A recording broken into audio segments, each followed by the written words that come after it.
Grizzlies fans know it's the team that gives you the edge. Big River Steel does too. And much like the Grizzlies have recruited legendary talent, we want you to be part of our team. Are you ready to be part of something legendary? Then visit www.bigriversteel.com. That's www.bigriversteel.com.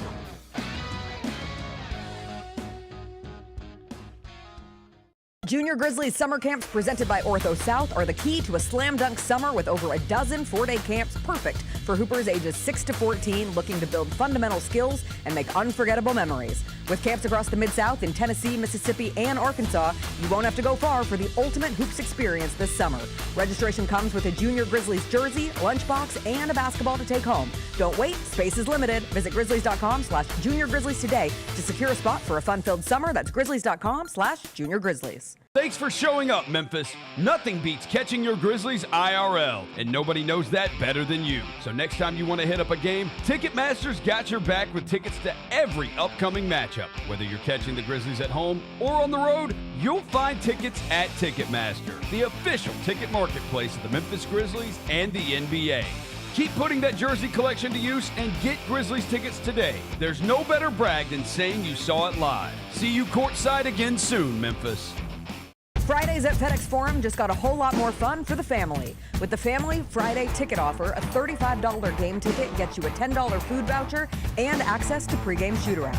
Additionally, for every 4 tickets purchased, you get an autographed item from the Grizzlies Vault. Capture moments that last a lifetime for birthdays, youth groups, and other family-friendly celebrations. Visit grizzlies.com/Friday to grab your tickets today.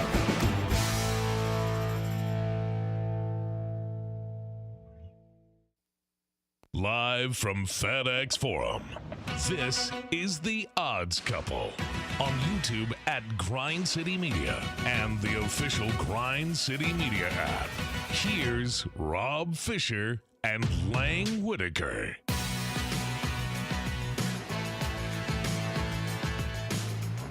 Hello! Say hello, Hey! Hello! Good people, welcome everyone to the Odds Couple Thursday edition of the large program. Glad you are with us. Oh, we got a lot to get into. It is championship week in college basketball. We got a lot of college basketball to talk about today. We got some NFL to talk about today. Free agency is, well, the big names have pretty much gone. Some have gone and gone back. We'll talk about that. We got some baseball. We're 2 weeks away from opening day in Major League Baseball. We got the World Baseball Classic down to the quarterfinals. United States advancing, barely, but they have advanced. And we got some free picks. And today on the show, maybe the worst top 5 we've ever done. Oh. The worst top 5 we've ever done. I don't know if that makes people want to keep watching or not. It might. You must watch to find out what I'm talking about because I will reread the text I sent about what the top 5 was, and then we will reveal what the top 5 answers are, and it just doesn't make sense. So that's what we got today here on the show. I'm Rob Fisher. Lang Whitaker is out today. He's still on spring break. He'll be back to the program, a week from Monday. He'll be back because we won't be with you next Thursday because of the NCAA tournament kicking off. But Lang will be back to the show the following week after that. But John Roser is here. Hello, John Roser. Hello, Rob Fisher. How are you today? I'm great. Fantastic. I'm great. Yeah. We got a full day here at Grizzlies Grind City Media Land. We got the game coming up tonight against the exciting hoops tonight against the Dallas Mavericks. Big game. I think Cooper Flagg is going to play. He's not on the injury report, so we should get to see some Cooper Flagg tonight. Yeah, we've seen Cooper Flagg twice this year, and he's only had 12 points in each game. Yeah, we've seen him 2 out of the 3 games the Grizzlies have played, and he just kind of looked pedestrian in the 2 games against the Grizzlies. And I've been looking forward to watching him play. And then he has games where he looks awesome. And then he has these games where he's unbelievable. Yeah. So we'll see what Cooper Flagg we get tonight for the Dallas Mavericks. CJ Hurt is here. Hello, CJ. What's going on, Rob? How are you, sir? I'm good. How are you, man? I'm doing well. Let's go. Doing real well. Yeah. Good. All right. Good. We'll start. I want to start because NFL rules the world. I want to start with a little NFL free agency. We talked a lot about the free agency on Monday's program when things got kicked off with the NFL free agency, and a lot of the big names were moved. One of the big names that was moved was Max Crosby, who went to the Baltimore Ravens. Yeah. But then he apparently failed his physical, and the Ravens got cold feet, and the Ravens sent him back to the Raiders. The Raiders, meanwhile, have signed a boatload of players and somehow are still able to pay Max Crosby what his contract is worth. So now he goes back to the Raiders, and I'm thinking, well, maybe this is good for the Raiders. They go out and they sign all these players trying to improve. They're going to get their franchise quarterback in the draft, and now you got Max Crosby back. Maybe it's not such a bad deal for the Raiders. It worked out for him. We'll find out when it's all said and done. That whole situation didn't pass the physical. Everybody knew what the deal was with Max Crosby when the Ravens decided to give up 2 firsts for him. The Ravens decided, okay, 2 firsts is a lot for a dude coming off of an injury, and it's just a lot in general. We don't typically see 2 firsts just given out all willy-nilly, and then you look up and you say, oh, we can get old boy from Trey Hendricks from Cincinnati, and we don't have to give up a first. Yeah, we're gonna cancel that. He didn't pass his physical. Right. Like the player they ended up getting also is coming off of an injury. Hendricks is coming off of an injury, but the 2 seasons before the injury, 17.5 sacks, 17.5 sacks back-to-back seasons. So they're getting that type of production from somebody without having to give up the 2 firsts. That's what this all boiled down to. They had a bit of buyer's remorse. We talked about it on Jessica's show with Teresa, how sometimes you buy something, I don't do this, but sometimes you buy something, an article of clothing, you like it in the store, you take it home, you put it on, you don't like it, and then the tag is still on it. So I can take it back to the store. They just returned it. That's all. They found a better deal. The tag was still on Max Crosby. The tag was still on Max Crosby. They did a price match. They were like, oh, will the Bengals match our price? Yes? Great. Get out of here. Come on over here. You're a little bit cheaper. There we go. Yeah. It's interesting, though, because now people are looking at the Ravens as the bad guys. They are the bad guys. Well, they had buyer's remorse. So what? The 2 first-round picks is the so what? Like, that's the issue. The issue is the Raiders were going to get 2 firsts from this, and it threw everybody else out of whack because the Cowboys wanted Max Crosby. Other teams were interested in Max Crosby. Max Crosby is this big piece, and all of free agency sort of Did the Ravens do him. it to screw everybody else? No, I think they legitimately just got it, and then were working on the Trey Hendricks side of things. And then when they got Trey, they were like, oh, no, we don't need Max anymore. We're good. We're going to keep those first. Yeah. Well, interesting. Also, one of the other big notes, I guess, from yesterday, Daniel Jones signs with the Indianapolis Colts to remain their starting quarterback, coming off a serious injury himself last year. I guess their options were Kyler Murray. Would you rather have Daniel Jones? I'd rather have Kyler Murray. But I don't really understand the Colts. They gave up 2 first-round picks for Sauce Gardner. Their team fell apart last year. Team started to figure out Danny Dimes. Then he got injured. You brought Alec Pierce back for like $28.5 million a year. Mm-hmm. You paid him like he's a number 1 receiver, and he has not been a number 1 receiver. And you traded Michael Pittman now. Can you expect Jonathan Taylor to have the same kind of season? He started to tail off as the year went on because teams started figuring out, like if we just stop that, like slow that down, like the rest of it is pretty easy to deal with. So much so they had to go get Phillip Rivers when they didn't have a quarterback available. So I don't really get what the Colts are doing, but I do get it. They're trying to win now. They're trying to win now, and they believe that they can run it back and win now, and that's what their general manager is doing here, and that's the bet you made when you traded the 2 first-round picks for Sauce Gardner. Yeah. Kyler Murray, meanwhile, is going to visit the Minnesota Vikings today. Yeah, everybody thinks that's where he's going to land. I'm not a Kyler Murray fan by any means, but if you get Kyler Murray for $5 million, or like $10 million, whatever it is, like that's really good. That's better than what a lot of teams are paying quarterbacks. Like, would I rather pay Daniel Jones, whatever, $25, $30 million, or would I rather pay Kyler Murray $10 million? I'd rather pay Kyler Murray $10 million. You can build out a much better team around him right there. I don't like Kyler Murray making $47 million a year, but Kyler Murray making like $5 to $10 million, $20 million, or $5 to $15 million a year. That's a way better deal. Is it going to be 5 to 10? Yeah, it's going to. It wouldn't be around 20 or 30? I don't know. One thing I saw is that he's going to be on like the veteran minimum, maybe. Really? Like he may be on the that far. He may be on. Well, because I think it's something like Arizona's already paying. Okay. Right. Like his salary. There we go. Yeah. All right. There So it he's is. going to sign for the minimum with Gotcha. another team because his salary's already getting paid. So Listen, with that defense that the Vikings have, Right. plus Jefferson, plus TJ Hawkinson, plus the rest of those playmakers that they have, you get a quarterback like Kyler Murray in there, somebody who can beat you with his legs and really improvise when things aren't going to script.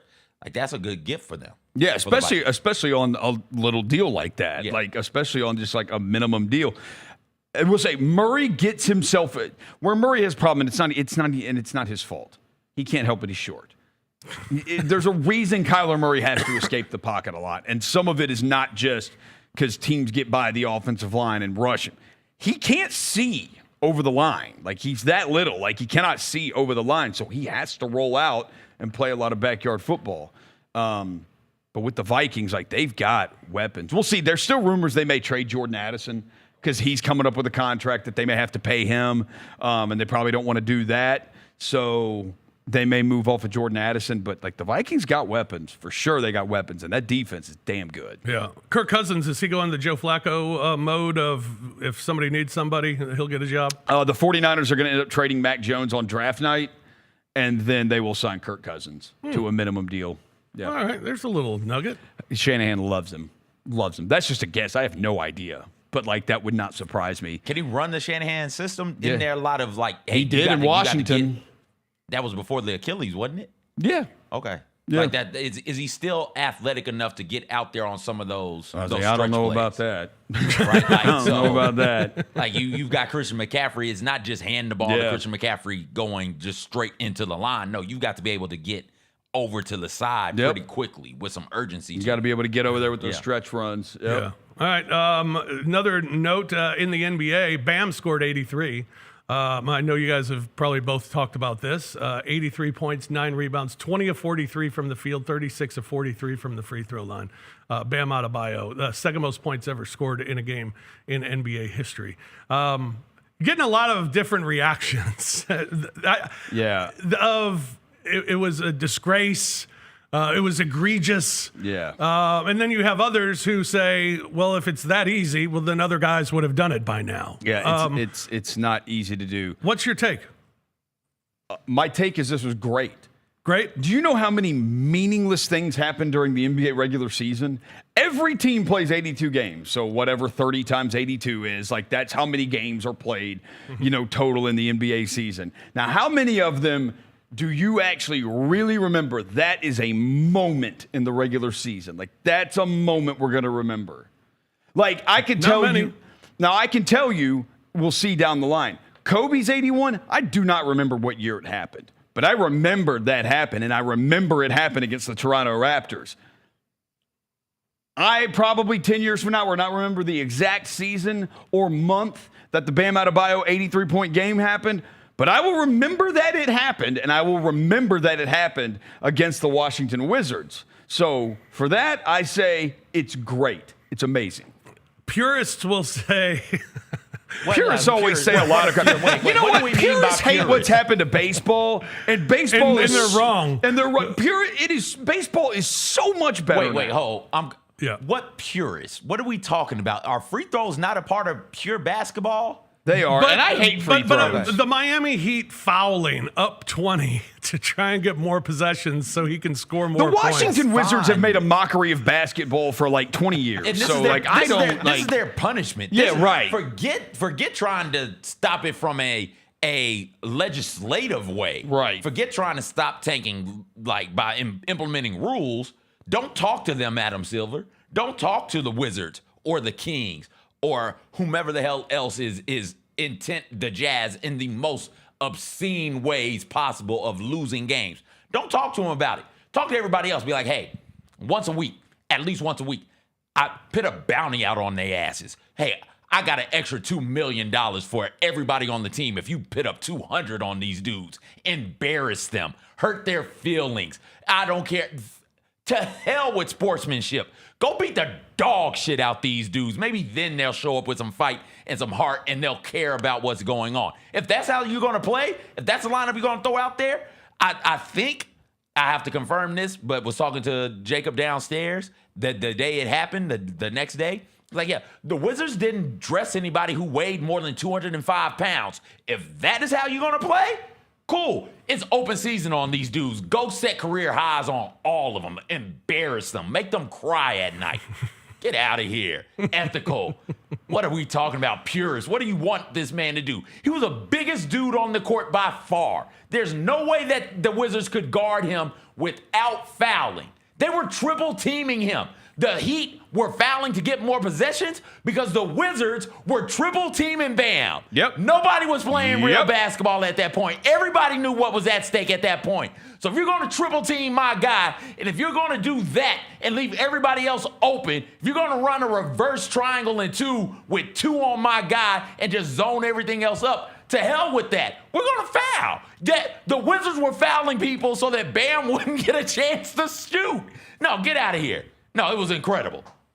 And like Rosa said, we probably won't remember the date it happened, probably won't remember the year when it's all said and done, but we'll remember this regular season moment. And I'm trying to think of the last regular season moment I remember, and I think it's remember when the Grizzlies beat the hell out of the Thunder? Mm-hmm. So that one was memorable. Yeah, but the 73 when they beat them by 73. The last game of the season, Kobe's last game, Warriors going for 73. I remember that regular season Warriors game. went for 73 against the Grizzlies. Kobe had 60 against the Jazz. Was it 62? He went for over 60 on his final game ever. And they actually moved the Grizzlies Warriors to ESPN2 and put Kobe on ESPN, on main ESPN. Yeah, absolutely. I think like when you think moments from this NBA season, like regular season moments that you remember, I think I tweeted out like the ones that I actually will remember. And I think Bam is number 1.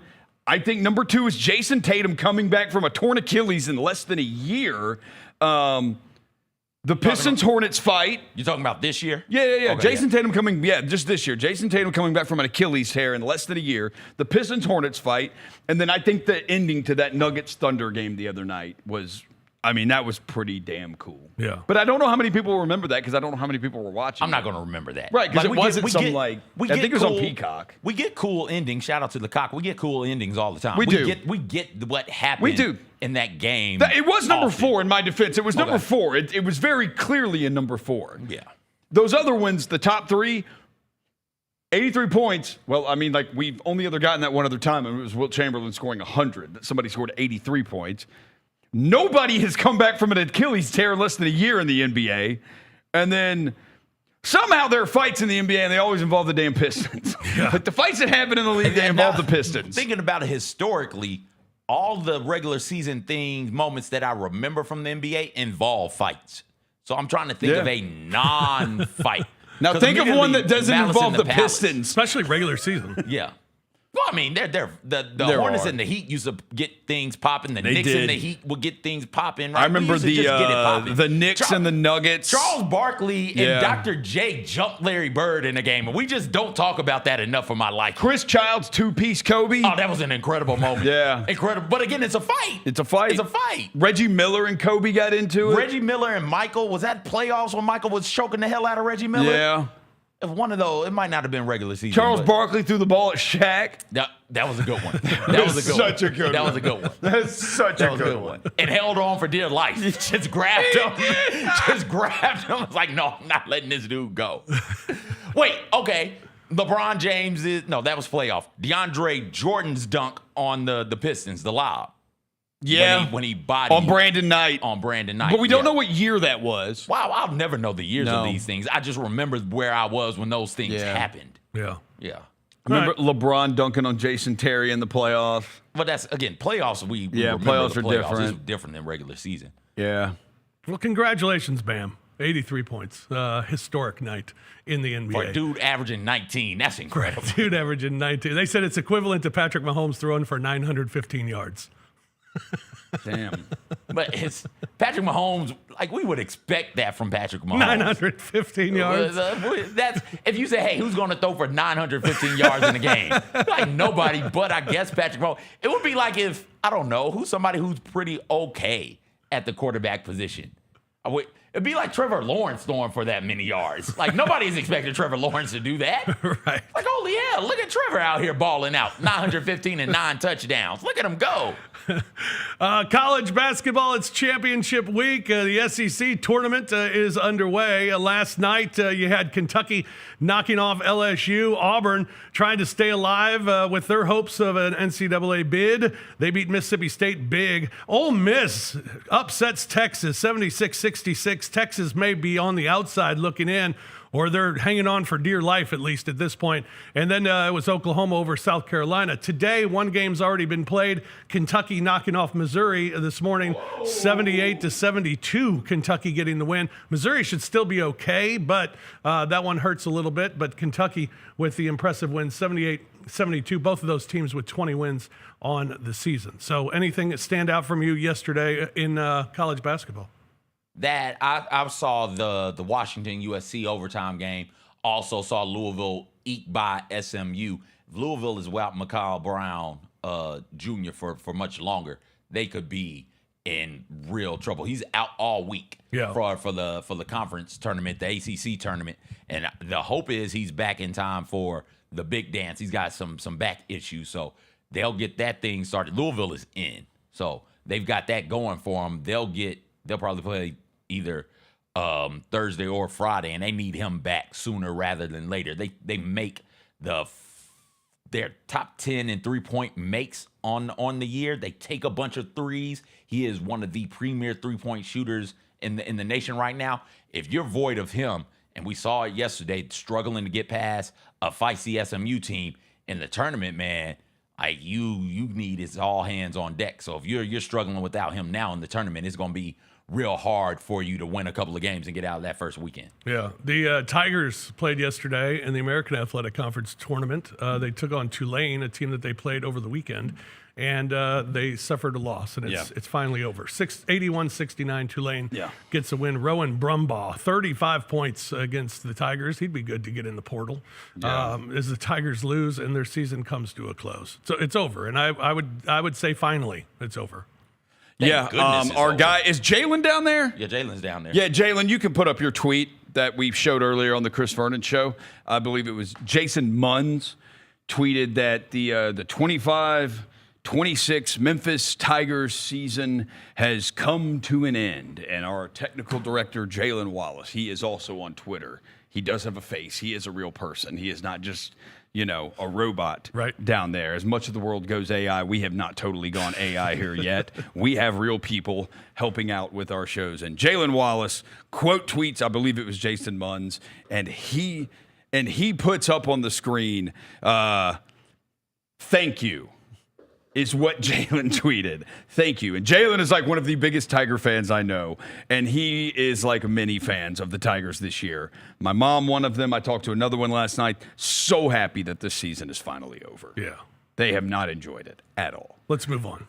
Let's move on. I took a video on my phone last night of Quante Berry dribbling the ball into traffic underneath the basket and then just completely throwing it to a Tulane player. And then the announcer said, Penny Hardaway made an adjustment. He took Sincere Parker out of the game. He was 0 for 6 from the field and had no interest in playing defense. It's like, oh, God. So, yeah. It's just one of those seasons for the Tigers. It looks like Penny is going to stay, but Penny's comments have been the more important thing about him saying he's open to a GM. And very clearly, some of the reports have been the reports of Hitman Hoops said basically his whole staff is going to be redone. Yeah. The whole staff is going to be redone, and he's going to have a GM, which very clearly the fact that Penny has been open to that basically means it has been told to him, this is what you're doing. This is what you're doing, or we will move on from you. Yeah. And so Penny's like, okay, sure, I'll do it. Now, we'll see if Penny listens to him. Yep. That'll be, just a disaster, but it's finally over. All right, let's take a break here on the Odds Couple. When we come back, Pick It or Park It. We'll play a little Pick It or Park It. I love Pick It or Park It. We got some college basketball games today to talk about, some NFL that we'll look at, also Major League Baseball, and the Oscars are this weekend. Normally we have a big Oscars show, but our Oscars guests were unavailable. So I've seen 4 of the movies. But you've seen 4 of the movies. I've seen 4 of them. I watched 2 of them. I watched one of them last night after the Tigers game, and then woke up at 6 a.m. this morning to watch another one. Get out of here. Yeah, well, I didn't really wake up at 6 a.m. My dog woke me up, and then I was just up. Yeah. You know, you got a dog. You got a Labrador dog. They freaking wake you up and they want to go outside and pee and poop. That's right. Or just stand. Or just... Does your dog just stand in the yard? My dog will sit at the door, bark, and then open the door and doesn't move. Yeah. Yep. All right. We'll take a break. This is The Odds Couple on Grind City Media. Kroger shoppers and Grizz fans. Want exclusive last-minute discounted ticket deals texted straight to you? Sign up with the new Kroger Buzzer Beater deal. Fans can sign up by texting Grizz to 636-479 or visit your local Kroger store in the Delta Division and scan the QR code. By signing up, you agree to receive recurring automated promotional and personalized marketing text messages from the Memphis Grizzlies. Consent is not a condition of any purchase. Message frequency varies. Message and data rates may apply. Grizzlies fans, dunks, dimes, and no-looks are great on TV, but nothing compares to catching them IRL. And that starts with buying tickets at Ticketmaster, the official ticket marketplace of the Memphis Grizzlies and the NBA. Ticketmaster gets you to the game so you can catch every highlight in person. From seeing your favorite Grizzly stars up close to hearing the squeak of the sneakers on the hardwood. Put that jersey collection to use and get tickets at Ticketmaster. There's no better brag than saying you saw it live. See you courtside, Memphis. Let's face it, there's a lot of trash talk in basketball, but the great teams let their performance do the talking. Like Ford F-150 with Pro Power on board, a class-exclusive industry-first feature that turns your truck into a mobile generator and leaves the competition speechless. Ford F-150, official truck of the Grizzlies. Greatness starts here at your Mid-South Ford dealer. Class is full-size pickups under 8,500 pounds, GVWR. Nate Bargatze. Look, I say a lot of dumb stuff. I try to keep it in front of large groups. Seems to go better that way. Big Dumb Eyes World Tour. When you say something dumb one-on-one, it's a lot for that person. I'll say it, then I can just feel that they feel the weight of my life on their shoulders. Tickets and info at NateBargatze.com. Don't miss the Big Dumb Eyes World Tour. Nate Bargatze. Welcome back to The Odds Couple on YouTube at Grind City Media and the official Grind City Media app. Here's Rob Fisher and Lang Whitaker.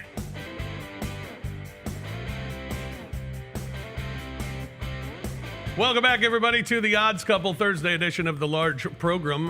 Don't forget, we'll be back with you on Monday. It'll be Bracket Monday. Looking forward to Bracket Monday. I love brackets. Because Roser loves brackets.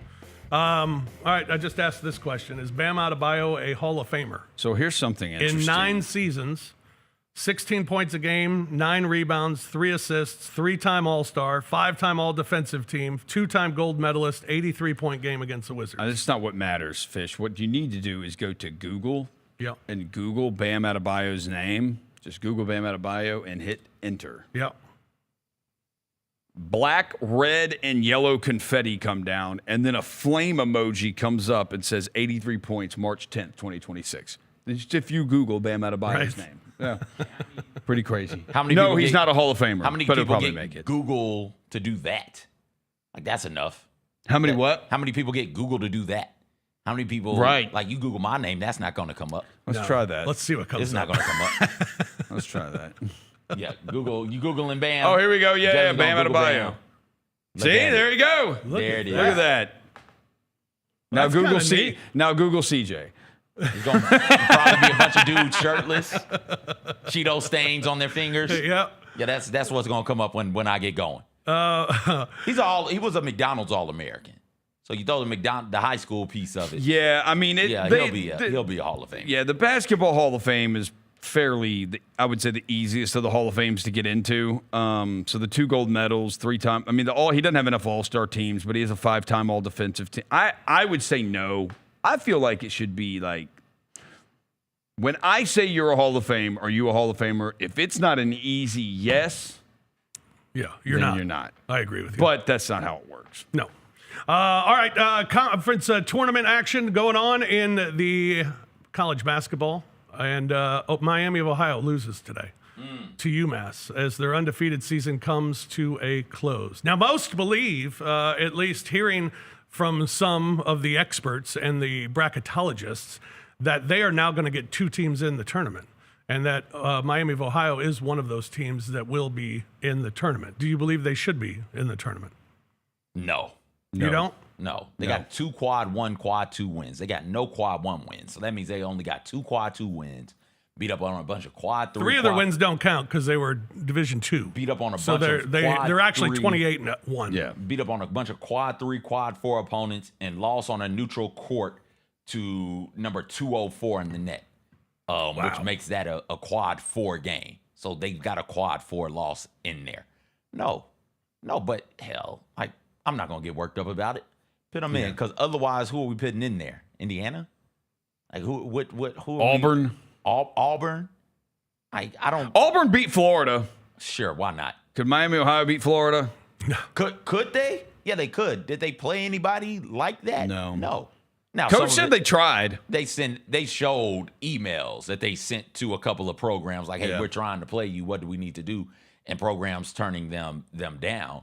But no, you got to beat people. Yeah, you got to. Yeah. Again, I say Miami of Ohio, and I'm not going to get worked up if they get in. I'm not. Who cares about a team that's going to get bounced in the first round, right? Like, I'm with you. I think I think the 28-0 regular season counts for something that they deserve to be in, and I'm not going to get worked up about them being in, because to me, every year when you hear about the teams that didn't get in and you hear about how, they were screwed not being able to get into the tournament, well, win more games. I mean, you mentioned 2 of them, Indiana, Auburn. Well, if you don't get in, you don't deserve to get in. SMU, another one. I mean, if you didn't win enough games, you don't deserve to get in. If I'm arguing over the 69th team in the country and whether or not they should be in, I'm going to let in a team that was undefeated going into the conference tournament. Yeah, there's 68 damn teams that get in. Yeah. It's not difficult to get in the NCAA tournament anymore. And if you can't get in, well, that's your own damn fault. Exactly. I'm not going to get worked up if Miami of Ohio gets in and Stanford gets left out. I'm also not going to get worked up if Oklahoma gets let in and Miami of Ohio gets left out, right? Like, y'all about the same to me. Get them out of here first weekend and let's get to the good stuff. Yeah, that's the thing. It's like the MAC always thought of as a one-bid league? Yeah. Yes. So it's whoever going to win their conference championship, the conference tournament championship, that's the team. Now, if you wanted to make the case, which I know there are probably some schools that would love to make the case, that winning your conference in the regular season should count towards the automatic bid rather than the conference tournament. And I totally can understand that, because going through an entire conference regular season schedule and winning that is more difficult than probably winning the conference tournament. But the conference tournaments are fun. You know who's having fun in the conference tournament? Iowa State. They are beating the living piss out of everybody. Yeah. Arizona State and today Texas Tech. Yeah. I don't know what's gotten into them. I mean, they've been an awesome team all year, but they are just beating what's the score crap in the out Texas of the Tech game? They beat them 75-53. Okay. And they won yesterday by what, 39? They were up 40. They were up 99-40 or something late, or 89-40 late. Yeah. It was something like that. It was, or 99-50. It was crazy what they were up yesterday. Yeah. NCAA and its member institutions have got to figure out the meaningfulness of the conference championships, both in football and in basketball, because I'm with you, Rosa, to your point. The regular season in basketball has got to matter. We talk about tournaments all the time. We know in a one-game scenario, anything can happen. Wouldn't it be better to look at the entire body of work of the regular season in basketball? And unfortunately, it is, that's great and all, but we make money off of these conference tournaments. Just like in football, wouldn't it be better to look at what Alabama did, just using them as an example, what they did throughout the course of the season, not in one game against Georgia, even though they played Georgia in the regular season and beat Georgia? Wouldn't it be better to just look at it for the entirety of the regular season? They've got some things to figure out about how they want their postseason to work, so it makes a little bit more sense, and so that it's fair to the teams who did go out there in the regular season and win their conference. Yeah, 91-42. They beat Arizona. No, to your point, Memphis. once we got we pretty much got like halfway through the non-conference schedule. It was like known if you're a Memphis fan. Okay, like they've got to win the conference tournament now. Like that's what they're gonna have to do. They're gonna have to win the conference tournament to be able to make the NCAA tournament because they've got too many non-conference losses to some solid teams. Once you lose, lost to UNLV, Purdue, Wake Forest, Vanderbilt. Once you lose those, it's like, well, I mean, crap. Ole Miss. Once you lose like those 5 games, it's like, okay, we got to win the conference tournament to make the NCAA tournament now. Our league's not good enough. Did you see Josh Pastner's postgame after UNLV won last night? Or was that last night or this morning? Horrors. HORRORS. Yeah. Great. That was great, Josh Shout out Pastner. Coach Pastner. He's great, really Josh happy. In the SEC today, we had Kentucky and Missouri earlier today. Kentucky winning that game 78-72. Going on right now is Auburn and Tennessee. Tennessee with an early 7-6 lead. Tennessee favored in that one by 5.5. I liked Auburn going into this one, so I took Auburn plus the 5.5 points. And then we got Ole Miss and Georgia at 6 o'clock. Georgia, a 5.5-point favorite over the Rebels. Rebels coming off a big win over Texas yesterday. I like Georgia in this one. These two teams played earlier this year. Ole Miss, I believe, got the win, if I'm not mistaken. Hold on. I want to make sure that's correct. Ole Miss, Rebels won by 2 in overtime in January. And then we got Oklahoma, Texas A&M at 8:30 tonight. The Sooners have won 5 in a row. A&M was the last team to beat them, winning in Norman back on February the 21st. So I am taking Georgia -6 against Ole Miss today as well. When we look at the odds now, how about some odds to reach the Final Four? This is odds to reach the Final Four. Of course, you have Michigan, Duke, Arizona, Florida at the top there. Houston right behind as you start the plus money. Illinois at plus 350. UConn is falling this past week after their loss, plus 420. Iowa State plus 500. Purdue and Michigan State at plus 1,000. Kansas plus 1,100. Arkansas plus 1,200, along with Gonzaga at plus 1,200. Anybody stand out there odds-wise? Iowa State 5-1. Yeah. Yeah. I mean, that would be the one. Otherwise, I would parlay all the Michigan, Duke, Arizona, Florida. I mean, if Iowa State wins the Big 12 tournament, are they going to get a 1 seed over Arizona? Not over Arizona. Okay. Oh, they wouldn't get it over Arizona. Arizona's only got like 2 losses. They might, they might get it. That the fourth one, they might be able to with a win in the Big 12 tournament, because that would mean they would beat some combination of Arizona, Houston. They just beat Texas. But who's the fourth number one? Florida? What, right now in the UConn right now? I don't know. The odds say Florida. Well, for UConn lost this past week. Okay, so I would just tell you, if you think Iowa State is going to get a 4th 1 seed, like if you're confident in them, if they get a 4, they will not be plus 500 to make the Final Four at that point. Right. So I would say them. But yeah. I would probably parlay Michigan, Duke, Arizona, and Florida. All right. Yeah.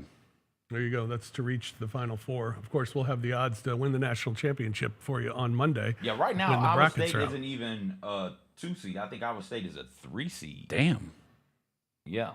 That's crazy. But I would imagine you go on a run through the Big 12, you get to move up a seed line. Yeah, Joe Lunardi has Iowa State as a projected 3 seed right now. Okay. But they just beat the hell out of Texas Tech.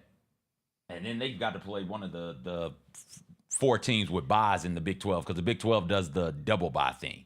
So they'll play one of Arizona. No, they just played Texas Tech, right? Arizona's up 16 right now on UCF. BYU and Houston play at 6. TCU and Kansas. What's that Houston BYU line? 10? No, I'm looking at 9.5 right now. I mean, it probably just depends. Shop around, folks. Shop around. Yeah, shop around. I always like to hit Vegas Insider on this because they have the lines.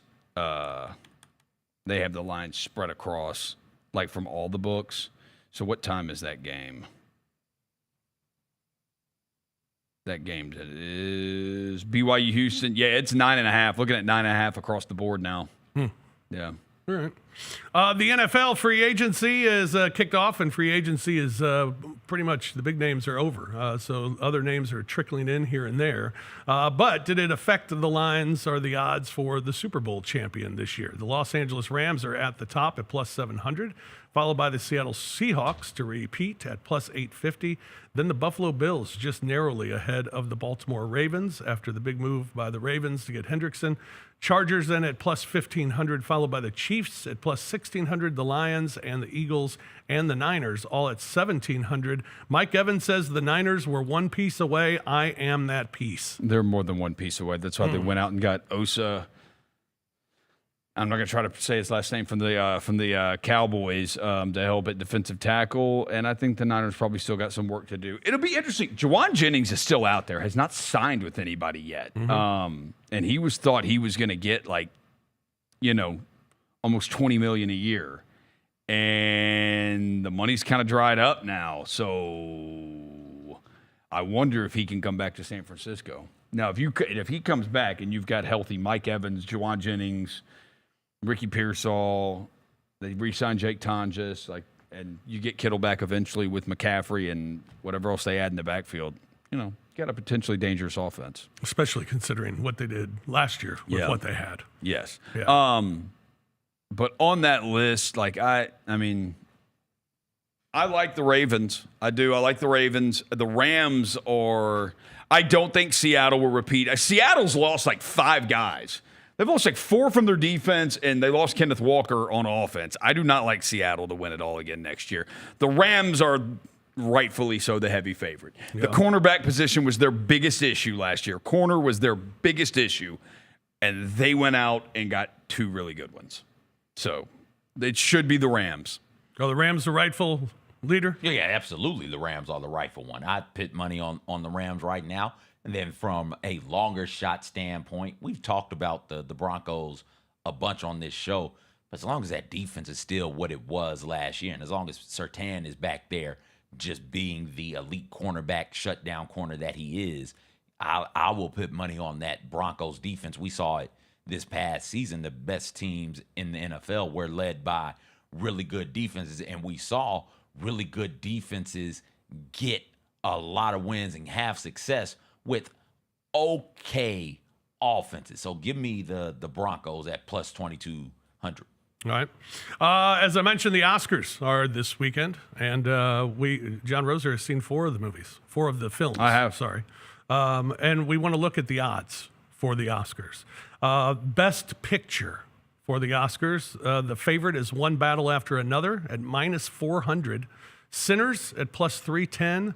Hamnet plus 2,000, and Marty Supreme at plus 4,000. So a pretty heavy favorite in One Battle After Another. So I've seen 3 of these. Okay. Marty Supreme's the only one I haven't seen. I wanted to watch it. It's $20 to rent. Oh. I was like, I am not spending $20. I was like, remember you used to be able to rent a movie on Amazon for $3.99? Right. I was like, why is it $20? Because it's Oscar season. That's why. Upcharge, because Jeff Bezos needs more money. One Battle After Another is number 1 on my rankings. I got to admit, I liked Hamnet way more than I thought I would. I did. I enjoyed it. It's making William Shakespeare's life basically kind of a movie, but it's dramatizing William Shakespeare's life. He has a son named Hamnet who passes away, and that inspires him to write Hamlet, his famous play. Right. It sounds, oh God, what? But it's actually good. And Jessie Buckley, who plays William Shakespeare's wife in the movie, Agnes is her name, fantastic. Yeah. And I think she's nominated for Best Actress too. She is fantastic in it. But I still think, Sinners, I still would have Sinners number 2. But I do think it is One Battle After Another, I would say heavy favorite, best movie of the 4 that I saw. And then I'd probably go, there's a level down, Sinners, then Hamnet, and then a level down, Begonia. Okay. I saw Begonia. All right. Best Actor. Okay, let's get to this. Michael B. Jordan for Sinners is the favorite at minus 160, so a little closer here with Chalamet. at Marty Supreme, plus 185. Leo DiCaprio at plus 1,800. And Wagner Moura from The Secret Agent at plus 1,800. What do you know about these? Okay, so I know about Sinners and I know about DiCaprio in One Battle After Another. Mm-hmm. And DiCaprio in One Battle After Another annoyed the hell out of me. And I was like, I hated that. Like, it was annoying. Until Jessica Benson brought it to my attention and she said, but that's what he was supposed to be. Like, when you think about what his character is in the movie. And I was like, and it is genius, actually. I would put DiCaprio ahead of Michael B. Jordan in this category, but I have not seen Marty Supreme. I don't know. I know a lot of people love Chalamet in that one. So yeah. No, all right. And I don't know about the other movie either. That and then Best winner. Actress is a runaway. Jessie Buckley in Hamnet at minus 4,000. She's great. And Emma Stone is great in Begonia too. There were acting. Jesse Plemons is not nominated for Best Actor in Begonia. He's fantastic. Jesse Plemons. The performances of Jesse Plemons and Emma Stone are amazing in that movie. Just the movie itself is not. Yeah. It's whatever. Okay. Yeah. So Jessie Buckley looks like the overwhelming favorite to win Best Actress. Yeah, and she should. Okay. Yeah. All right. Well, there you go. That's our little Oscars rundown. Oh, we don't want to go. I will. Hang on now. You want more? I have rankings here. Okay. Of performances in these 4 movies that I have seen. Let me get to my text. I texted Bennett and Jessica this morning. My top 10 performances of the 4 movies that I've seen. Tiana Taylor in One Battle After Another is number 1. Sean Penn in One Battle After Another is number 2. Jessie Buckley in Hamnet is number 3. Jesse Plemons in Begonia is 4. Emma Stone in Begonia is 5. Wunmi Musaku in Sinners is 6. Chase Infinity in One Battle After Another is 7. Benicio del Toro in One Battle After Another is 8. Leonardo DiCaprio in One Battle After Another is 9. And Michael B. Jordan is 10. Those are my performance rankings. Those are supporting actor, supporting actress, actor, actress, leads and supporting in there. That is my performance ranking. Tiana Taylor not being the favorite to win Best Supporting Actress right now, I don't know who is, but there's no way. There is no way there was a better supporting actress than Tiana Taylor. No way. Really? Oh my gosh. Tiana Taylor and Sean Penn freaking own that movie. So much so, Tiana Taylor leaves you wanting more. Like, it's insane. She is so freaking good in that movie. Wow. So good. All right.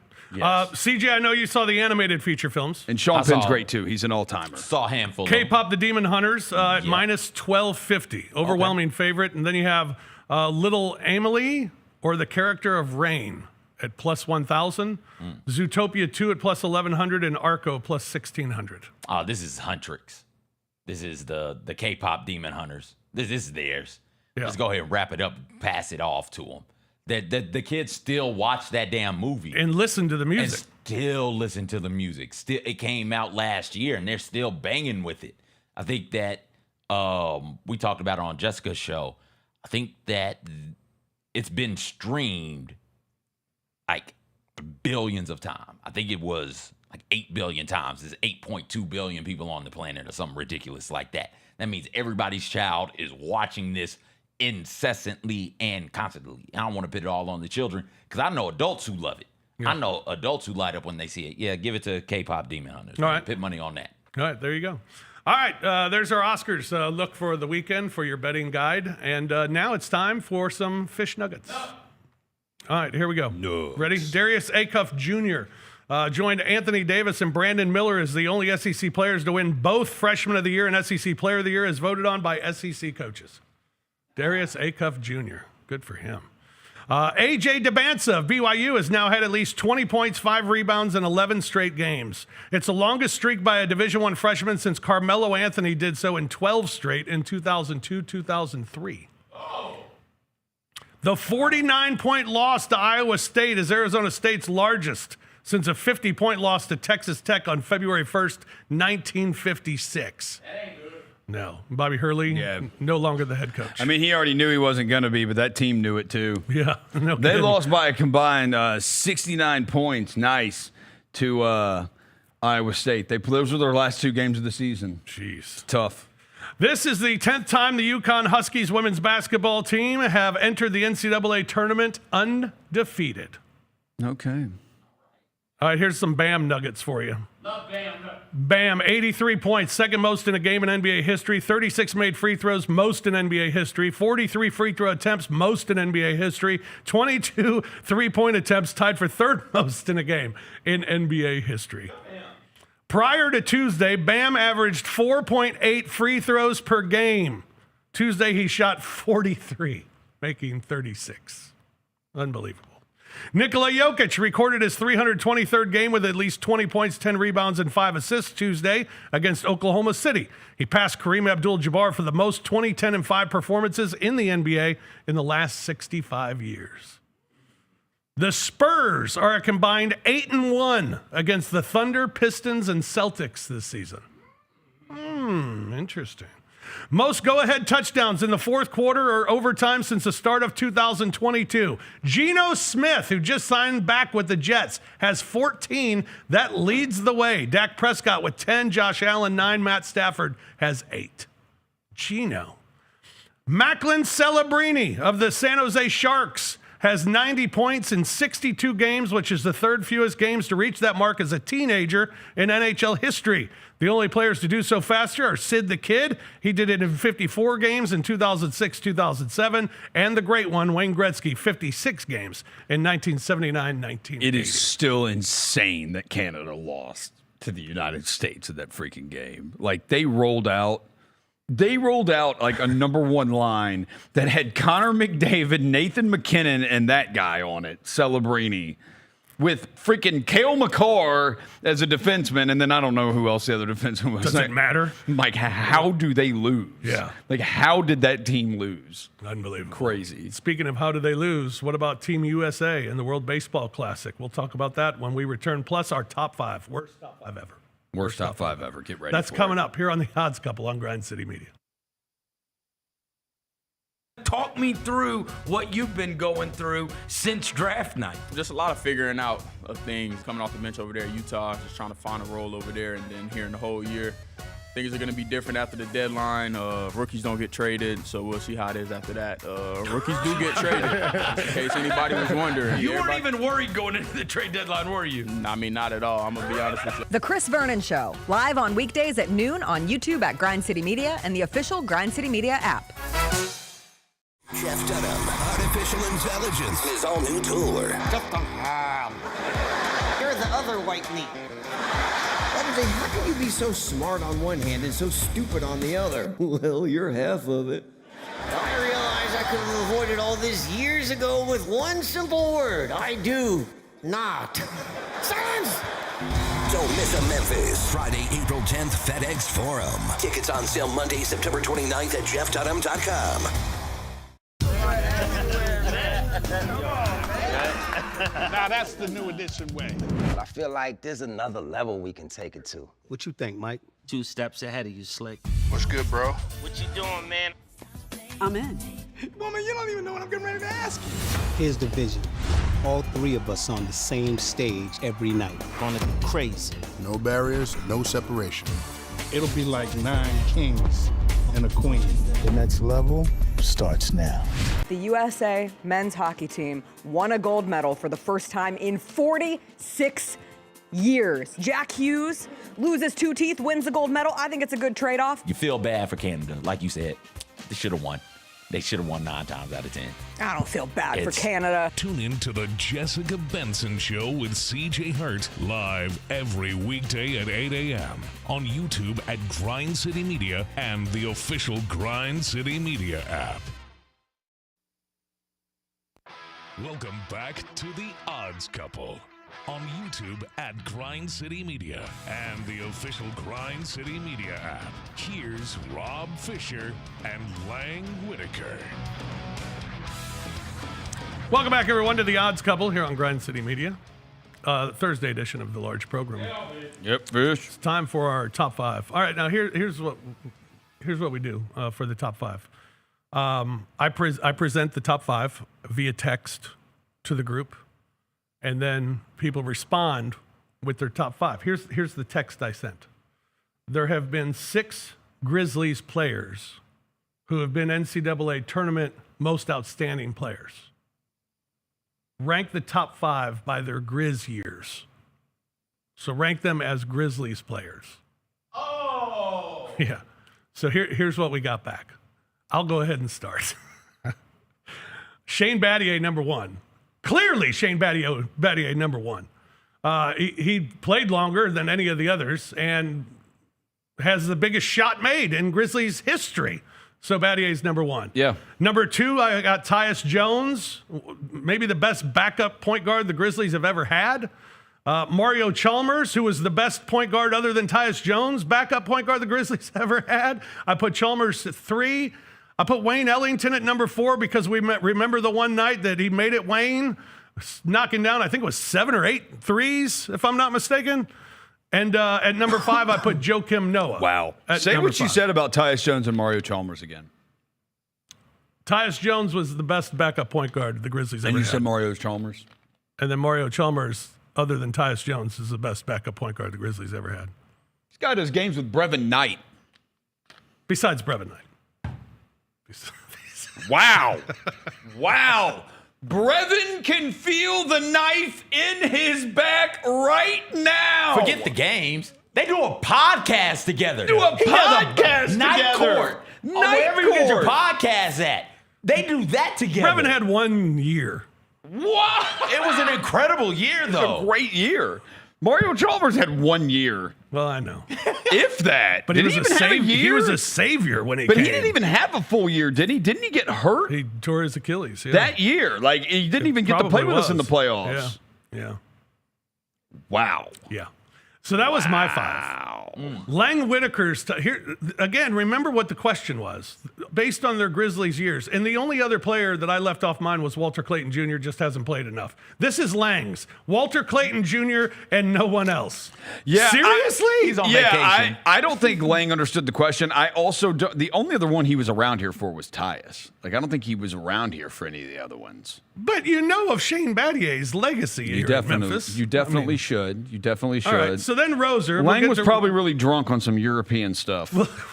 We'll get to Roser's. Roser's yours was okay. Mine's good. No, mine is good. I have reasonings here. Battier, obviously. Obviously. And as you mentioned, moment. Yeah, had the biggest shot in Grizzlies playoff history.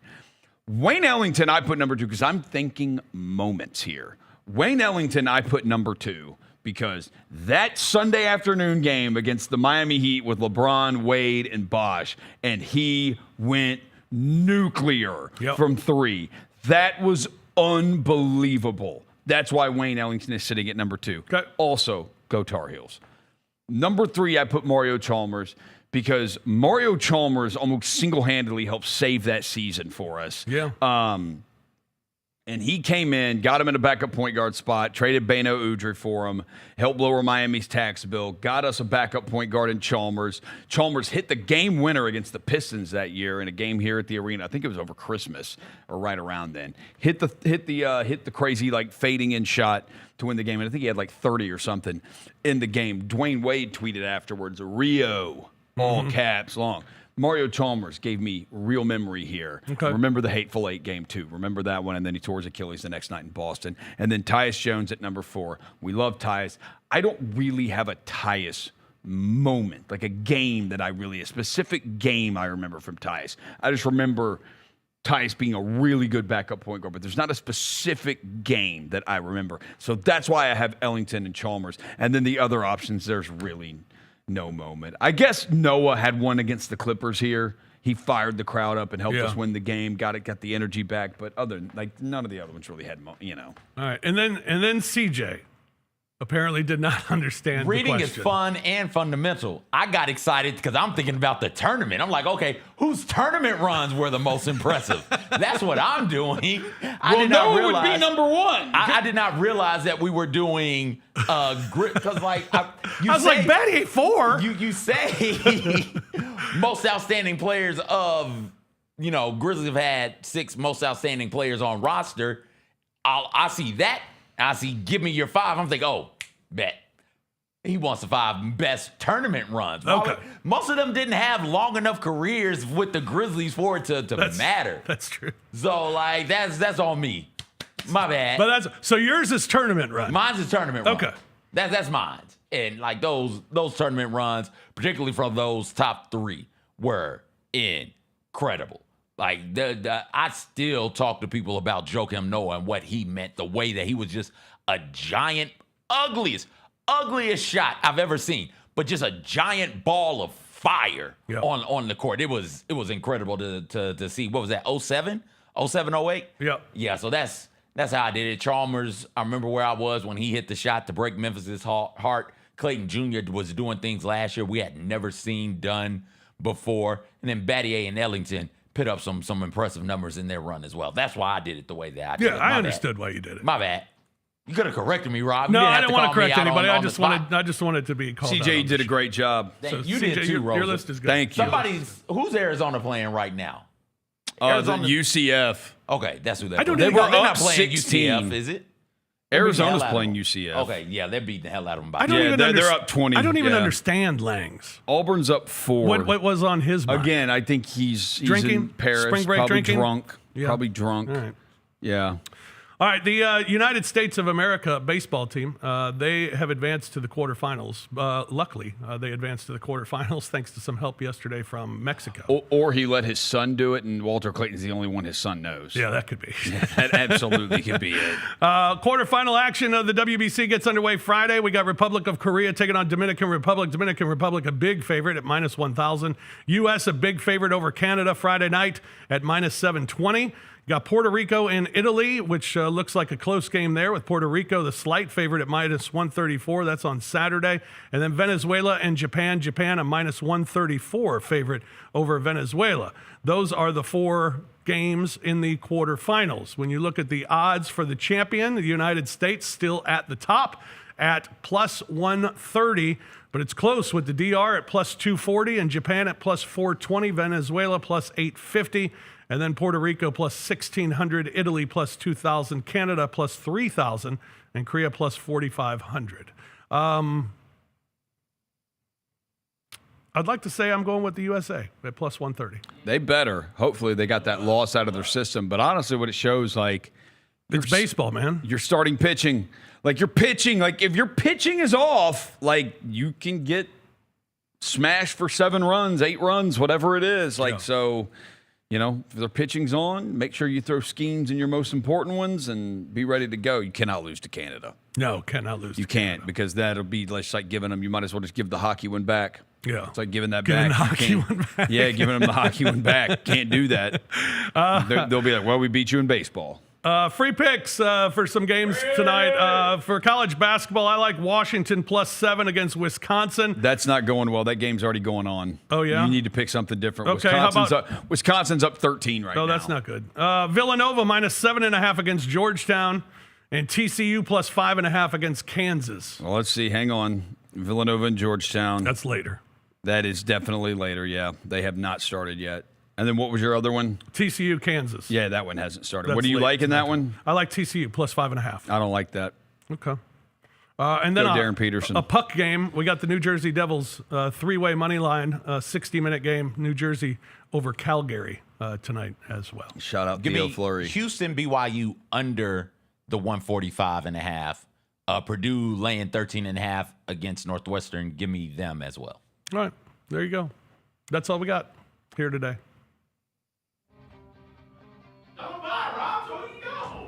Oh, okay. We'll be back on Monday. Monday's show starts at 2, and we'll be breaking down the bracket. And Brevin Knight will be on the show live with a knife in his back. Don't tell Brevin. That was put there by Fish. Don't tell Brevin. We'll have bracket breakdown on Monday's show. Look forward to that. That'll be Monday at 2 o'clock. And I'll be from Chicago, where the Grizzlies will be taking on the Chicago Bulls in another important game for the Grizz, as they take on the Bulls two more times. Very important game. Yeah. All right, that's going to do it for us here today. For CJ, for Roser, I'm Fish. Thanks for joining us. We'll talk to you again Monday here on The Odds Couple. Good luck with your bets all weekend. Enjoy all the basketball action and the World Baseball Classic. And we'll talk about all of it coming out on Monday on The Odds Couple here on Grind City.